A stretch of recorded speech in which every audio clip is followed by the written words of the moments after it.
So, welcome to the chapter 5th Partnership Business Study.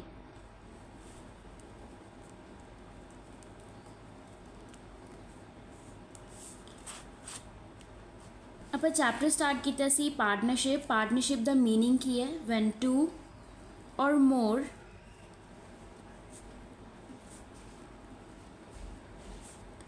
partners join together to start or form a business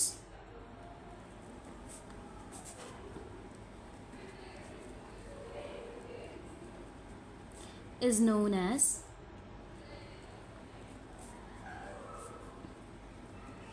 partnership. ਜਦੋਂ ਦੋ ਜਾਂ ਦੋ ਤੋਂ ਜ਼ਿਆਦਾ partners ਮਿਲ ਕੇ ਕੋਈ ਬਿਜ਼ਨਸ ਸਟਾਰਟ ਕਰਦੇ ਆ ਉਹਨੂੰ ਕੀ ਕਹਿੰਦੇ ਆ? ਪਾਰਟਨਰਸ਼ਿਪ। ਹੁਣ ਪਾਰਟਨਰਸ਼ਿਪ ਐਕਟ ਹੈ ਜਿਹੜਾ ਪਾਰਟਨਰਸ਼ਿਪ ਨੂੰ ਗਵਰਨ ਕਿਹੜਾ ਐਕਟ ਕਰਦਾ? Indian partnership act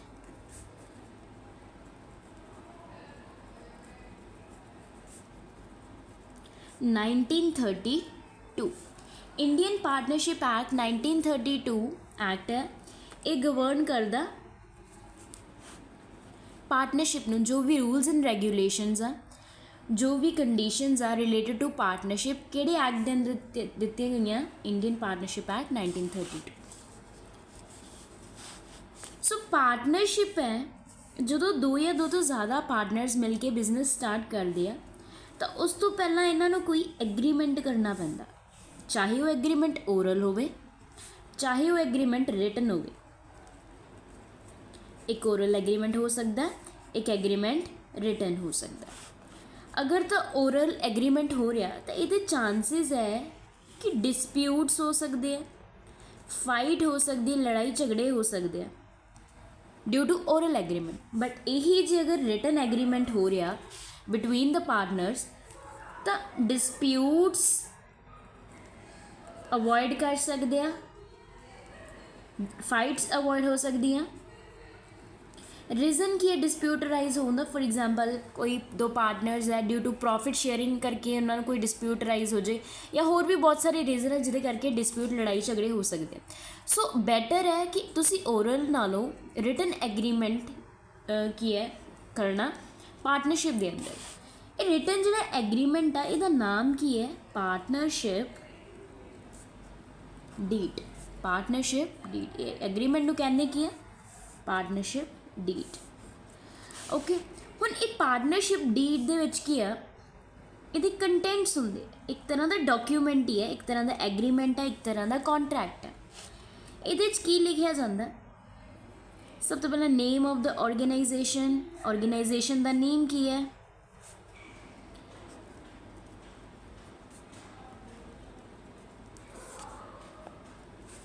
nature of organization कि ऑर्गेनाइजेशन का नेचर की है, किस टाइप की ऑर्गेनाइजेशन है, किस form of business organization deal कर रही है। नंबर ऑफ पार्टनर्स, किन्ने पार्टनर्स आ, वो पार्टनर्स की जिहड़ी हैगी है डिटेल की है, पार्टनर्स का एड्रैस की है,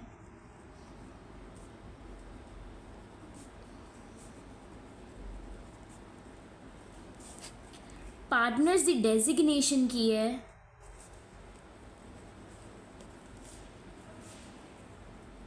बिजनेस की लोकेशन की है, जिथे पार्टनरशिप फॉर्म लोकेटेड है उनकी लोकेशन की। ये सारे कंटेंट्स कादे विच लिखे होंगे?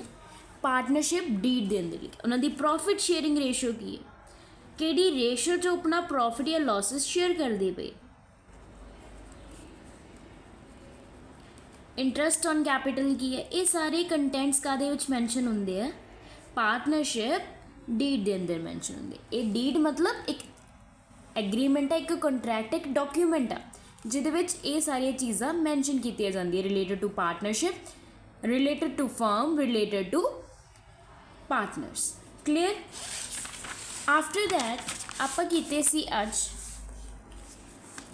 फीचर्स ऑफ पार्टनरशिप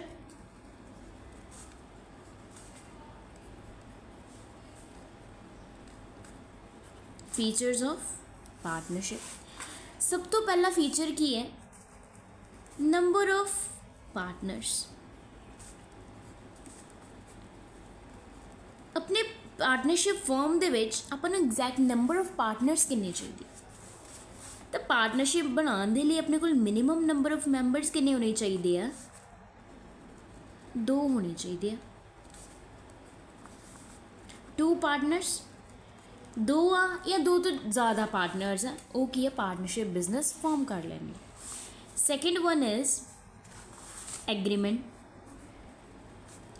ਐਗਰੀਮੈਂਟ ਤੁਹਾਨੂੰ ਦੱਸ ਹੀ ਦਿੱਤਾ, ਐਗਰੀਮੈਂਟ ਕੀ ਆ, ਪਾਰਟਨਰਸ਼ਿਪ ਡੀਡ ਹੈ।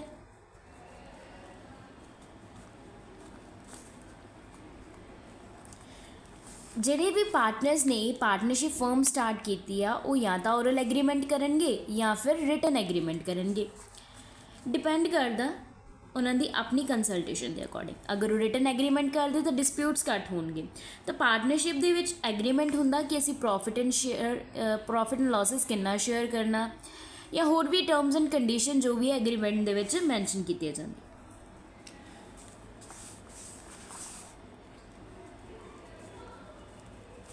ਪ੍ਰੋਫਿਟ ਔਰ ਲਾਸਿਸ,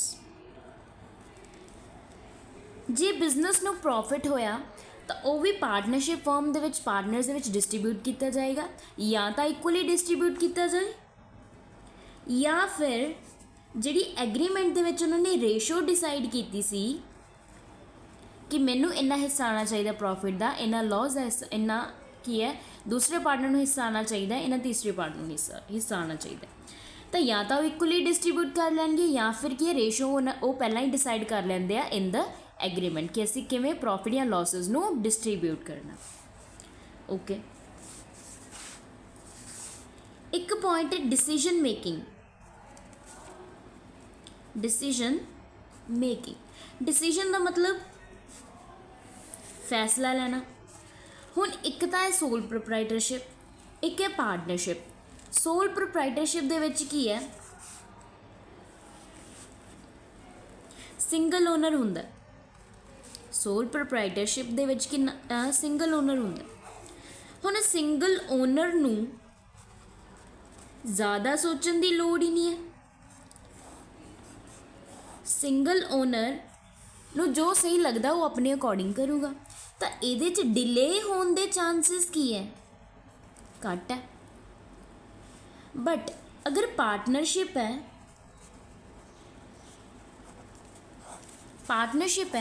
ਪਾਰਟਨਰਸ਼ਿਪ ਦੇ ਵਿੱਚ 2 ਜਾਂ 2 ਤੋਂ ਜ਼ਿਆਦਾ ਪਾਰਟਨਰਸ ਹੋਣਗੇ। ਫੋਰ ਐਗਜ਼ਾਮਪਲ 10 ਪਾਰਟਨਰਸ ਹੈ ਪਾਰਟਨਰਸ਼ਿਪ ਫਰਮ 'ਚ। ਹੁਣ ਇਹ 10 ਪਾਰਟਨਰਸ ਦਾ ਅਲੱਗ-ਅਲੱਗ ਵਿਊ ਹੋਊਗਾ, different view, different opinion, different ਇਹਨਾਂ ਦੇ ਆਈਡੀਆਜ਼ ਹੋਣਗੇ, ਇਹਨਾਂ ਦੀ ਥਿੰਕਿੰਗ ਅਲੱਗ ਹੋਊਗੀ।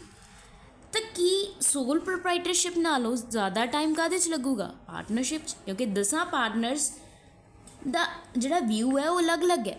ਤਾਂ ਸਾਰਿਆਂ ਦੇ ਵਿਊਜ਼ ਦੇਖ ਕੇ ਕਿਸੇ ਇੱਕ ਸਿੰਗਲ ਡਿਸੀਜਨ 'ਤੇ ਆਉਣਾ ਓਬਵੀਅਸ ਟਾਈਮ ਲਊਗਾ। ਤਾਂ ਇਹਦੇ ਨਾਲ ਕੀ ਹੋਏਗਾ, ਡਿਲੇ ਦੇ ਚਾਂਸਿਸ ਹੋ ਸਕਦੇ ਆ। ਇੱਕ ਅਗਰ ਆਪਾਂ ਡਿਲੇ ਦੇ ਪੁਆਇੰਟ ਆਫ ਵਿਊ ਨਾਲ ਦੇਖੀਏ ਤਾਂ ਇਹ ਆਪਣੇ ਲਈ ਡੀਮੈਰਿਟ ਹੈ।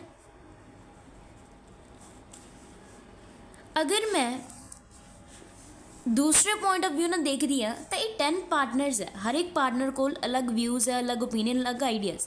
ਤਾਂ ਹਰ ਇੱਕ ਪਾਰਟਨਰ ਕੀ ਅਲੱਗ-ਅਲੱਗ ਆਈਡੀਆਜ਼ ਲੈ ਕੇ ਆਉਣਗੇ। ਹੁਣ ਡਿਫਰੈਂਟ ਆਈਡੀਆਜ਼ ਤਾਂ ਆਪਣੇ ਬਿਜ਼ਨਸ ਦੇ ਵਿੱਚ ਅਲੱਗ-ਅਲੱਗ ਆਈਡੀਆਜ਼ ਆਉਣਗੇ, ਅਲੱਗ-ਅਲੱਗ ਕ੍ਰੀਏਟਿਵ ਆਈਡੀਆਜ਼ ਆਉਣਗੇ। ਤਾਂ ਇਹਦੇ ਨਾਲ ਕੀ ਹੈ ਆਪਣੇ ਕੋਲ ਕੀ ਹੈ ਡਿਸੀਜਨ ਲੈਣ ਦੇ ਜਿਹੜੇ ਚਾਂਸਿਸ ਹੈ ਉਹ ਡਿਲੇ ਤਾਂ ਹੋ ਸਕਦੇ ਆ, ਬਟ ਕੀ ਆ ਆਪਾਂ ਨੂੰ ਓਪੀਨੀਅਨ ਮਿਲ ਗਿਆ, ਹੋ ਸਕਦਾ ਆਪਾਂ ਕੁਝ ਡਿਵੈਲਪਮੈਂਟ ਕਰ ਸਕੀਏ ਪਾਰਟਨਰਸ਼ਿਪ ਦੇ ਵਿੱਚ ਡਿਊ ਟੂ ਪਾਰਟਨਰਸ ਕੁਝ ਇੱਦਾਂ ਦੇ ਆਈਡੀਆਜ਼ ਲੈ ਕੇ ਆਉਣ ਕਿ ਇੰਪਰੂਵਮੈਂਟ ਹੋ ਸਕੇ। ਸੋ ਇੱਕ ਤਾਂ ਡੀਮੈਰਿਟ ਪੁਆਇੰਟ ਆਫ ਵਿਊ ਨਾਲ ਆਪਾਂ ਦੇਖ ਲੈਂਦੇ ਫੀਚਰਸ ਦੇ ਵਿੱਚ। ਅਗਰ ਆਪਾਂ ਇਹਨੂੰ ਹੀ ਦੂਸਰੇ ਤਰੀਕੇ ਨਾਲ ਦੇਖੀਏ ਤਾਂ ਮੈਰਿਟ ਵੀ ਹੈ, ਕਿਉਂਕਿ ਨਵੇਂ ਆਈਡੀਆਜ਼ ਆਉਂਦੇ ਆ, ਨਿਊ ਇਨੋਵੇਟਿਵ ਆਈਡੀਆਜ਼ ਪਾਰਟਨਰਸ ਲੈ ਕੇ ਆਉਂਦੇ ਆ। ਉਹ ਇਨੋਵੇਟਿਵ ਆਈਡੀਆਜ਼ ਨੂੰ ਆਪਾਂ ਕੀ ਇੰਪਲੀਮੈਂਟ ਕਰ ਸਕਦੇ, ਇਹਦੇ ਨਾਲ ਆਪਣੇ ਪਾਰਟਨਰਸ਼ਿਪ ਦੀ ਇੰਪਰੂਵਮੈਂਟ ਹੋ ਸਕਦੀ ਹੈ। ਓਕੇ, 4 ਪੁਆਇੰਟ ਕੀਤੇ ਆਪਾਂ, number of partners, agreement, profit ਔਰ losses, decision making. Next is capital contribution.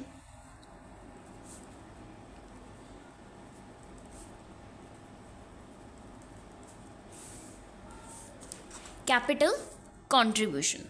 ਹੁਣ ਕੈਪੀਟਲ ਕੰਟਰੀਬਿਊਸ਼ਨ ਦੇ ਵਿੱਚ ਕੀ ਹੈ,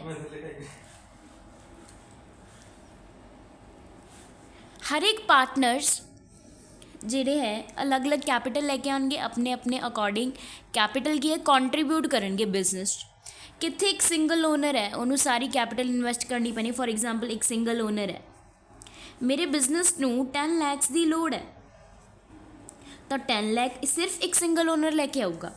ਔਨ ਦ ਅਦਰ ਹੈਂਡ ਜੇ ਮੈਂ ਗੱਲ ਕਰਾਂ ਪਾਰਟਨਰਸ ਦੀ, ਮੇਰੇ ਬਿਜ਼ਨਸ ਦੇ ਵਿੱਚ 5 ਪਾਰਟਨਰਸ ਆ, ਤਾਂ 10 ਲੱਖ ਦੀ ਮੈਨੂੰ ਲੋੜ ਪੈ ਗਈ। ਹੁਣ ਇਹ 10 ਲੱਖ 5 ਪਾਰਟਨਰਸ ਦੇ ਵਿੱਚ ਵੰਡਿਆ ਜਾਊਗਾ, ਤਾਂ ਇੱਕ ਪਾਰਟਨਰ ਦੇ ਹਿੱਸੇ ਕਿੰਨਾ ਆ ਗਿਆ, ਤਾਂ ਇੱਕ ਪਾਰਟਨਰ ਨੂੰ ਕਿੰਨੀ ਕੈਪੀਟਲ ਲਿਆਉਣੀ ਪਏਗੀ, 2 ਲੱਖ। ਕਿੱਥੇ ਇੱਕੋ ਹੀ ਪਰਸਨ ਨੇ 10 ਲੱਖ ਲੈ ਕੇ ਆਉਣਾ, ਕਿੱਥੇ ਇੱਕੋ ਹੀ ਪਰਸਨ ਨੇ 2 ਲੱਖ ਲੈ ਕੇ ਆਉਣਾ। ਸੋ ਪਾਰਟਨਰਸ਼ਿਪ ਦੇ ਵਿੱਚ ਕੈਪੀਟਲ ਕੰਟਰੀਬਿਊਸ਼ਨ ਦਾ ਇਹ ਮੈਰਿਟ ਹੈ। ਰਿਸਕ, ਪਾਰਟਨਰਸ਼ਿਪ ਦੇ ਵਿੱਚ ਹੁਣ ਦੇਖੀਏ ਤਾਂ ਜੋ ਵੀ ਰਿਸਕ ਹੋਊਗਾ ਉਹ ਸਾਰੇ ਪਾਰਟਨਰਸ ਨੂੰ ਇਕੁਅਲੀ ਬੀਅਰ ਕਰਨਾ ਪੈਣਾ। ਇਹ ਨਹੀਂ ਕਿ ਇੱਕ ਪਾਰਟਨਰ ਹੀ ਰਿਸਕ ਬੀਅਰ ਕਰੂਗਾ, ਸਾਰੇ ਪਾਰਟਨਰਸ ਨੂੰ ਇਕੁਅਲੀ ਰਿਸਕ ਬੀਅਰ ਕਰਨਾ ਪੈਣਾ। ਫੋਰ ਐਗਜ਼ਾਮਪਲ ਮੇਰੇ ਬਿਜ਼ਨਸ ਨੂੰ, ਮੇਰੀ ਫਰਮ ਨੂੰ ਲਾਸ ਹੋ ਗਿਆ, ਇਹ ਲਾਸ ਜੇ 5 ਪਾਰਟਨਰ ਹੈ ਤਾਂ 5 ਪਾਰਟਨਰ ਦੇ ਵਿੱਚ ਵੰਡਿਆ ਜਾਊਗਾ, ਸਿਰਫ ਇੱਕ ਪਾਰਟਨਰ ਪੇ ਨਹੀਂ ਕਰੂਗਾ।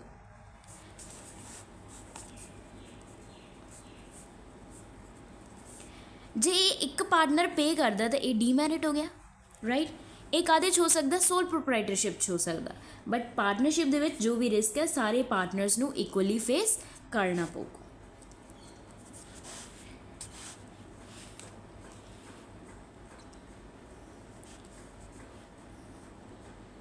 ਸੇ ਟੌਪਿਕ ਆਪਾਂ ਅੱਜ ਕੀਤਾ ਸੀ ਫੀਚਰਸ।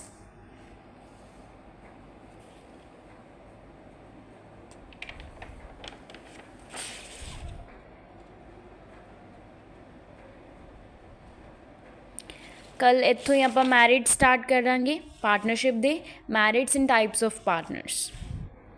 Okay, thank you.